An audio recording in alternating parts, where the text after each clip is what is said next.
घनघोर बरसात में सुजीत अपनी पुरानी बैलगाड़ी लेकर मेले से लौट रहा था। आसमान में काले बादलों की मोटी परतें उमड़ घुमट कर गरज रही थीं, मानो धरती पर टूट पड़ने को तैयार हों। बिजली की चमक जब जब आसमान को चीरती, पूरा जंगल पल भर के लिए सफ़ेद उजाले में नहा उठता और फिर अगले ही क्षण और भी भयावना अंधकार में डूब जाता। शाम ढल चुकी थी और अंधेरा अब तेजी से चारों ओर फैल रहा था। तेज हवा पेड़ों को झकझोर रही थी। सूखे पत्तों की सरसराहट किसी अनजानी आहट सी लग रही थी।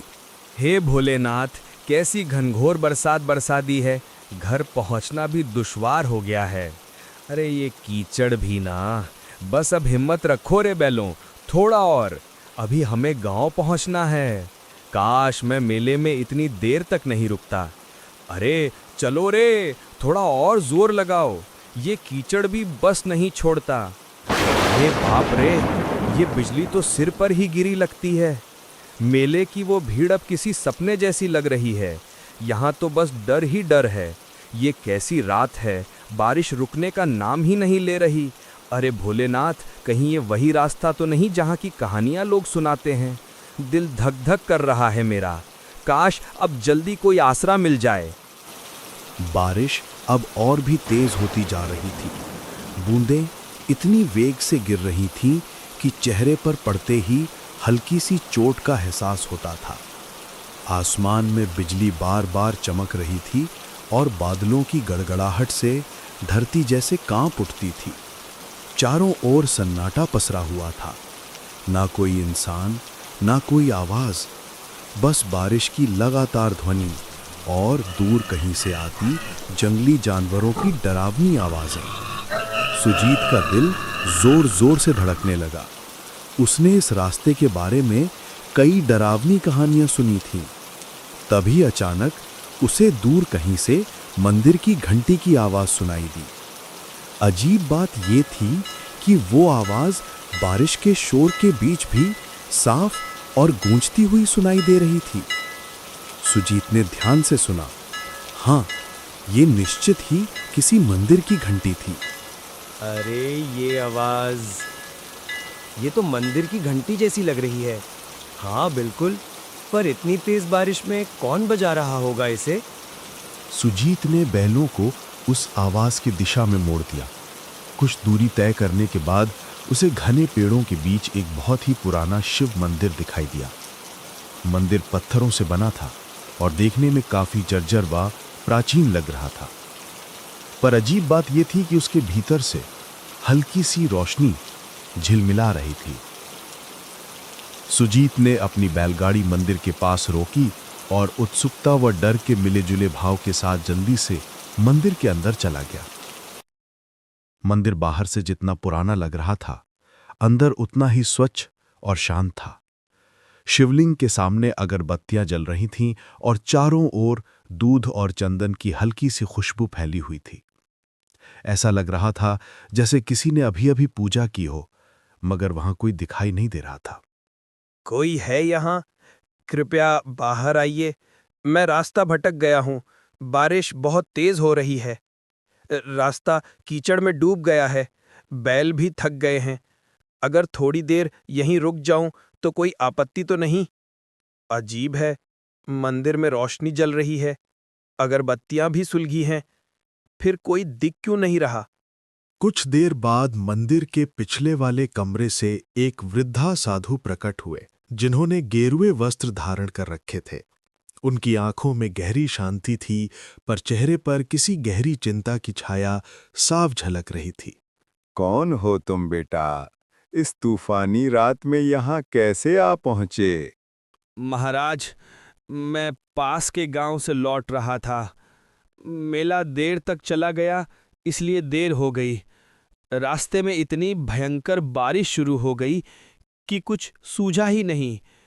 तभी मंदिर की घंटी की आवाज सुनी और यहाँ चला आया। वे कुछ क्षणों तक सुजीत को निहारते रहे, मौन और स्थिर। फिर धीरे धीरे शांत स्वर में बोले, इस समय जंगल में रुकना उचित नहीं है। ये जगह दिन में भले शांत लगे, पर रात में इसका रूप बदल जाता है। हर आवाज का यहाँ कोई ना कोई अर्थ होता है और हर सन्नाटे में कोई छिपा हुआ स्वर।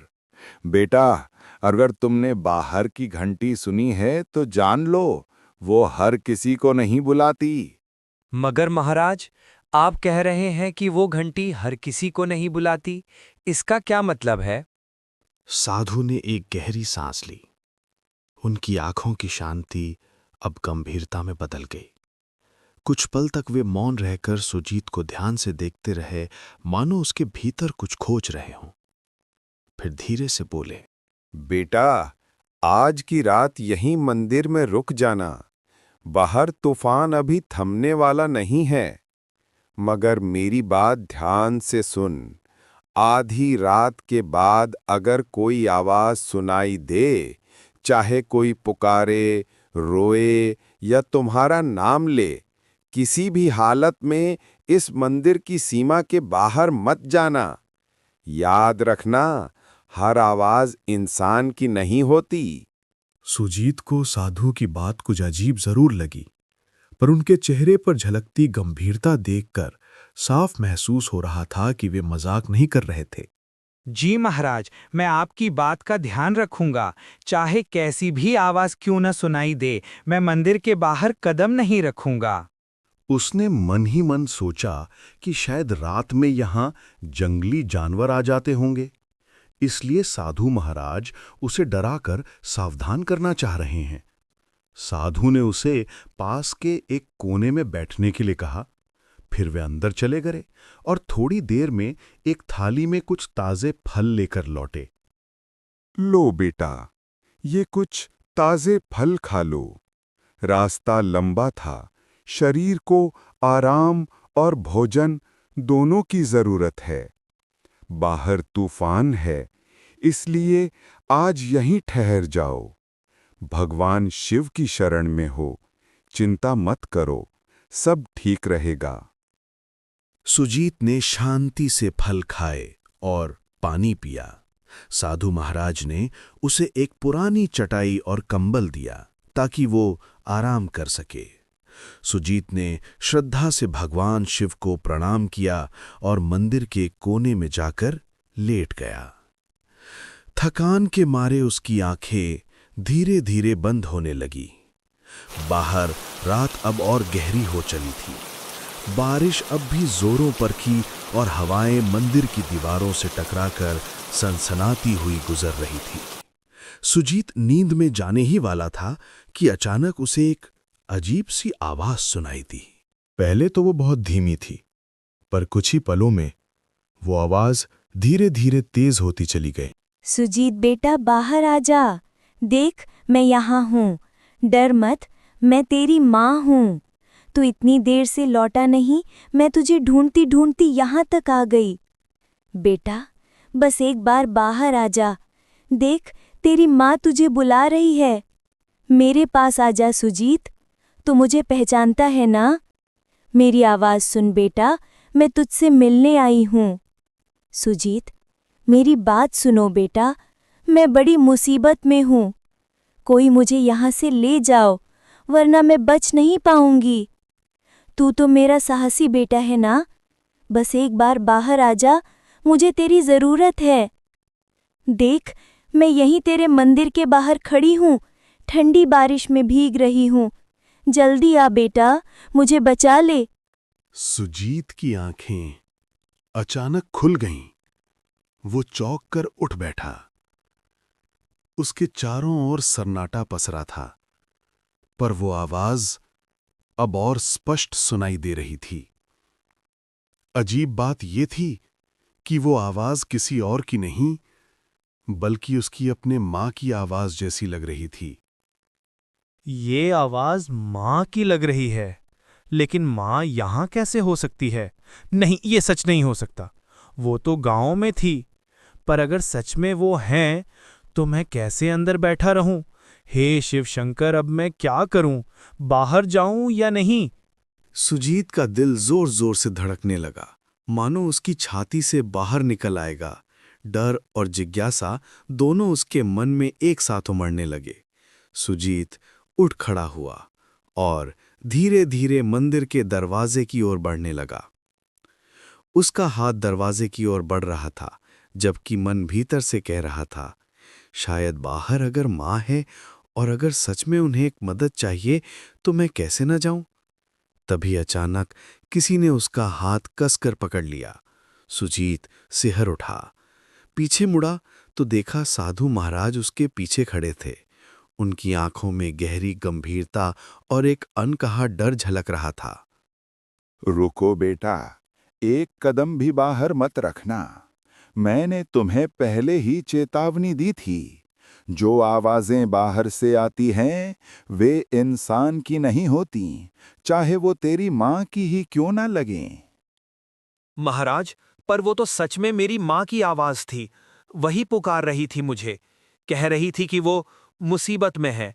अगर सच में वो हैं, तो मैं उन्हें ऐसे कैसे छोड़ दूं? वो तेरी नहीं है। ये छाया तुम्हारे मन को पढ़ लेती है बेटा। ये उसी की आवाज निकालती है जिसके लिए तेरे दिल में सबसे गहरा प्रेम हो। ये जानती है कि तेरे मन में अपनी माँ के लिए कितना स्नेह है, इसलिए उसी का रूप धारण करके तुझे बुला रही है। कई यात्री इसके इस छल में फंस चुके हैं और फिर कभी लौटे नहीं। सुजीत बेटा, तो मुझे क्यों नहीं सुन रहा? सिसकियों की आवाज हवा में घुलती है। मैं बहुत दर्द में हूँ। तेरी माँ हूँ मैं। देख, मैं यहीं बाहर हूँ, बारिश में भीग रही हूँ। रोने की धीमी टूटी हुई आवाज सुनाई देती है। मुझे अकेला मत छोड़ बेटा, बस एक बार बाहर आ जा। अगर तू नहीं आया तो मैं बच नहीं पाऊंगी। साधु महाराज, छोड़ दीजिए मुझे। वो मेरी माँ है, उनकी आवाज मैं पहचानता हूँ। आप समझ नहीं रहे, वो मुसीबत में हैं। मुझे उनकी मदद करनी ही होगी। कृपया जाने दीजिए, मैं उन्हें ऐसे नहीं छोड़ सकता। वो मुझे पुकार रही हैं। याद रखना, अगर तू बाहर गया तो तेरा नाम भी उनमें शामिल हो जाएगा। साधु ने झटके से सुजीत को वापस अंदर खींच लिया और जमीन पर बिठा दिया। फिर वे सीधे शिवलिंग के सामने जाकर पद्मासन में बैठ गए और ऊंचे स्वर में मंत्र जपने लगे। ओम नमः शिवाय, ओम त्र्यंबकम यजामहे सुगंधिम पुष्टिवर्धनम, ओम नमः काल भैरवाय, ओम हूजु सहरुद्राय नमः, हर हर महादेव, रक्षामि रक्षामि महाकाल देव। पंडित, तुम कितना भी मंत्र जप कर लो, मुझे नहीं रोक पाओगे। मैं फिर आऊंगी, बार बार आऊंगी। जब जब कोई इस मंदिर में कदम रखेगा, मैं उसे पुकारूंगी। तुम मुझे बांध नहीं सकते। मेरी छाया हर दिशा में फैली है, हर हवा में मेरा नाम गूंजता है। ओम नमः शिवाय। उनके मंत्रों की गूंज पूरे मंदिर में फैल रही। ओम नमः काल भैरवाय। धीरे धीरे बाहर की आवाज बढ़ने लगी, हर हर, मगर पूरी तरह से थमी नहीं। रक्षामि रक्षामि। साधु ने मंत्र जाप जारी रखा। उनके माथे पर पसीने की बूंदें चमकने लगी थीं और पूरा मंदिर एक अजीब रहस्यमयी ऊर्जा से भर गया। सुजीत डर के मारे कांप रहा था। उसका दिल तेजी से धड़क रहा था। अब डर मत करना बेटा, वो शक्ति अब लौट गई है। इस मंदिर की रक्षा स्वयं भोलेनाथ करते हैं। तुम अब निश्चिंत होकर सो जाओ, मैं यहीं बैठा रहूंगा। कुछ देर बाद बाहर की सारी आवाजें एकदम थम गई। अब बस बारिश की लगातार गिरती बूंदों की आवाज रह गई थी। सुजीत कांपते हुए वापस अपनी चटाई पर लेट गया, मगर उसकी आंखों में नींद कहाँ थी। वो पूरी रात जागता रहा। जब सुबह की पहली किरण मंदिर के अंदर पहुंची तो सुजीत धीरे धीरे उठा और बाहर निकल आया। बारिश अब थम चुकी थी, लेकिन मंदिर के चारों ओर जमीन पर अजीब से पैरों के निशान बने हुए थे, जैसे कोई अनजानी चीज रात भर मंदिर के इर्द गिर्द घूमती रही हो। तभी साधु महाराज अपनी कुटिया से बाहर आए। उन्होंने चारों ओर देखा और गहरी सांस ली, मानो किसी लंबे संघर्ष के बाद राहत मिली हो। देख रहे हो बेटा, ये निशान, ये उसी छाया के हैं जो पूरी रात मंदिर के चारों ओर मंडराती रही। वो कोशिश कर रही थी कि तुम्हें बाहर खींच ले जाए, तुम्हारे मन के प्रेम का इस्तेमाल करके तुम्हें अपने जाल में फंसाए। पर भगवान शिव की कृपा से वो इस मंदिर की सीमा पार नहीं कर सकी। ये रेखाएं उसकी असफलता की निशानी है। वो अब भी मुक्ति नहीं पा सकी, इसलिए हर तूफानी रात में लौटती है किसी नए मन को बहकाने। महाराज, ये छाया आखिर कौन है? क्यों हर रात यहाँ आती है और क्यों मुझे अपनी माँ की आवाज में बुला रही थी? इसका क्या रहस्य है? इसकी पिछली कहानी क्या है? बेटा, ये छाया कोई साधारण आत्मा नहीं है। कभी ये भी एक इंसान थी, एक औरत जो अपने पति की मौत के बाद पागलपन की हद तक टूट गई थी। कहा जाता है कि वो अपने दुख में इतनी डूब गई कि उसे जीते जी शांति नहीं मिली। एक तूफानी रात में उसने इसी जंगल में अपनी जान दे दी। तभी से उसकी आत्मा इस जगह से बंध गई। वो अब भी अपने अकेलेपन और दर्द से मुक्त नहीं हो पाई है। वो अपने दर्द में सबको शामिल कर लेना चाहती है। वो जानती है कि इंसान का सबसे बड़ा प्रेम किससे होता है? अपनेपन से, अपनी माँ से, अपने बच्चों से। इसीलिए वो उसी आवाज में पुकारती है ताकि जो सुन ले वो खुद को रोक ना सके।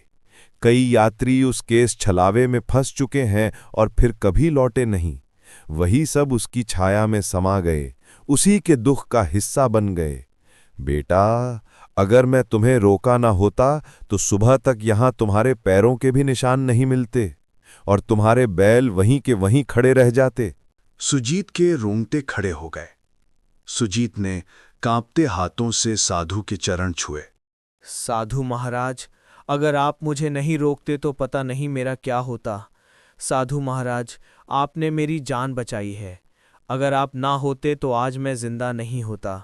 मैं आपका आजीवन ऋणी रहूंगा, इसे मैं कभी नहीं भूलूंगा। बेटा, मुझे नहीं, भगवान शिव को कहना।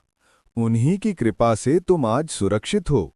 याद रखना, उस छाया से बचने का एक ही उपाय है, श्रद्धा और विश्वास। ये दोनों कभी मत भूलना। सुजीत ने भगवान शंकर की मूर्ति के पास जाकर श्रद्धा से प्रणाम किया। फिर वो बाहर आकर अपनी बैलगाड़ी के पास पहुंचा। दोनों बैल सुरक्षित खड़े थे, जैसे रात की भयानक घटनाओं से अनजान हों। उसने बैलगाड़ी तैयार की, साधु महाराज को अंतिम प्रणाम किया और वहां से रवाना हो गया। रास्ते भर उसका मन उसी रात की घटनाओं में उलझा रहा। वो आवाज कितनी सच्ची, कितनी जीवंत लग रही थी। उसे एहसास हो रहा था कि अगर साधु महाराज ना होते तो शायद आज वो जिंदा ना होता। सुबह की सुनहरी धूप अब पेड़ों की पत्तियों पर चमक रही थी। दोपहर तक सुजीत अपने गांव पहुंच गया। घर पहुंचते ही उसकी नजर अपनी मां पर पड़ी। वो आंगन में बैठी अपने छोटे बेटे से हंसते हुए बातें कर रही थी। मां को कुछ नहीं हुआ था, वो बिल्कुल सुरक्षित थी। अरे, ये क्या हाल बना रखा है तूने सुजीत? कांप क्यों रहा है बेटा? कहीं रास्ते में कुछ हुआ क्या? बोल ना पगले, तू ठीक तो है ना? माँ, मैं बहुत डर गया था। रात भर तुम्हारी आवाज सुनाई देती रही, इतनी सच्ची, इतनी करीब, जैसे तुम मुझे बुला रही हो। मैंने सोचा तुम किसी मुसीबत में हो। अगर साधु महाराज मुझे ना रोकते तो शायद मैं आज तुम्हारे सामने ना होता। सुजीत ने अपनी मां को रात की सारी घटना बताई। उसकी बात सुनकर मां की आंखों में डर और हैरानी दोनों झलकने लगे। धीरे धीरे ये खबर पूरे गांव में फैल गई। सबको मालूम हो गया कि उस जंगल में रात के समय कुछ अनहोनी घटती है।